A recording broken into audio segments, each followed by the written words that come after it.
only reason we've got a windmill here is that the Kennet and Avon Canal took the water supply from all the local streams and rivers.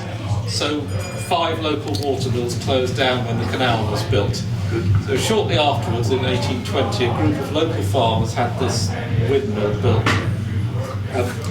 It's what's called a tower windmill because all the machinery is contained in the brick-built tower.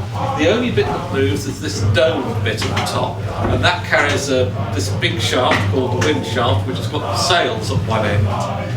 Now, this is very much an industrial revolution windmill. All the machinery in it is made of iron, so it would have been made in a factory. It's full of all sorts of ingenious automatic controls and devices that would actually make the mill run almost semi-automatically. And really, the basic design of windmill was a traditional windmill. It didn't change much after this mill was built until the last windmills were built in this country in the 1880s and 1890s.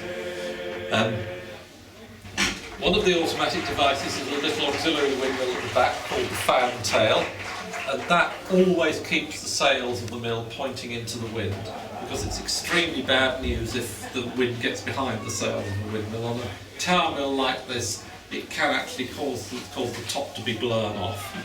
And in fact, a mill like this that was owned by one of my acquaintances was tail-winded in the gales in the storms in the 1980s. It didn't blow the top off the mill, but it certainly broke the metal shaft that carried the sails. So it's quite amazing how much force there is. And the mill is now back together, but it was a very long project to put it back. The top of the mill actually is carried on an enormous roller bearing, and you can actually see all the roller wheels all the way around. You'll see the gear wheels are always paired with one set with metal teeth and another set with wooden teeth. The whole idea of that is that the metal on wood gives a sort of quieter and smoother drive, and also if there is a smash, it's far easier to replace a wooden tooth than a metal one. And in a mill you'd normally have a number of wooden tooth blanks on that, so if something went wrong you could easily put another one in. The wood's sort of hardwood like apple or hornbeam. That's good. So this big wheel is the brake wheel, and it's just got basically a friction brake on the end, and that's basically used to hold the sail stationary when the mill isn't working, as it is at the moment.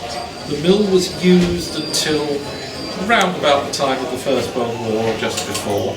Then it became increasingly derelict, but in the 1970s, with some help by the Wiltshire Council, it was rebuilt, restored. It was heavily restored. There's virtually no original timber in the mill at all. Virtually all new timber, although the metalwork is original. One of the very few pieces of original timber is this sack hoist drum here, and also a big horizontal beam up there that is actually the weight for the brake. And this is where the stones are that actually grinds the grain to make the flour. And we've got 2 sets of stones on this floor. One is covered by the wooden vat or the tun, and that just protects the stones from anything going in that we don't want going in, and anything coming out of the flour that should be going to the floor below. And we've got half a set of stones here, so you can see the bottom half just to display what the stones look like. And this is just a much bigger version of that quernstone over there that you two have been playing with. Not playing with, actually making flour with, haven't you? Yeah. So you've been turning that round. What you need to do though is turn that round 135 times every minute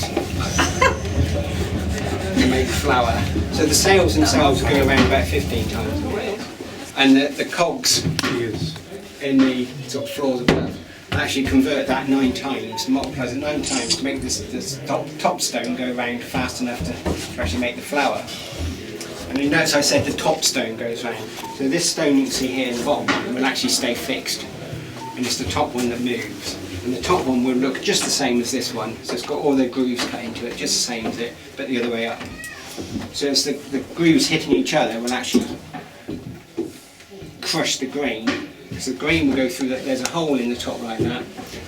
It's just gap between the stones is just big enough for the grain to go in the middle. It'll start getting pushed out by centrifugal force, and as it's crushed by all these grooves, it comes out the side as flour, and that all happens underneath that wooden structure there. So it goes into the shoe, and it's the shoe that actually distributes the grain into the set of stones.